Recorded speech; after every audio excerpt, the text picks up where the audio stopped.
যেসব অসহায়, দুস্থ, ছিন্নমূল, বস্ত্রের অভাবে যেসব কুত্তা ক্যাম্পাসে চিকিৎসা কুকুর, ইটস কুকুর। কুত্তা কি কোন ধরনের শব্দ?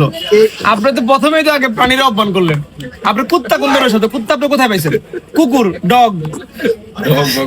এই কুত্তাগুলোকে আমার নিয়ে আপনি একটা কোনো সংগঠনের সভাপতি এখন কোনো হয়ে কিভাবে টেনশন এরকম নাই। করে বলছেন? আবার বাংলা ডিপার্টমেন্ট আপনি বাংলা ডিপার্টমেন্টের শিক্ষার্থী, সে গরিব প্রেস ক্লাবের সভাপতি, রানিং সভাপতি। একটা সভাপতি লোক একটা প্রাণীকে, সে কুকুর, তাকে বলতেছে কুত্তা। সে বাংলা ডিপার্টমেন্টে পড়ে, শব্দ চয়ন তার এত খারাপ, সে গ্রাজুয়েট, মাস্টার্সে পড়তেছে। এক একটা শব্দের বাংলা ব্যাকরণ অনুযায়ী অনেক রকম ভাবে শব্দটা ব্যবহার করা হয়। কুত্তাটা হচ্ছে একটা আঞ্চলিক শব্দ হিসেবে আমরা ব্যবহার করতে পারি এবং খাঁটি বাংলা শব্দ হিসেবে ব্যবহার করতে পারি। তো এই ক্ষেত্রে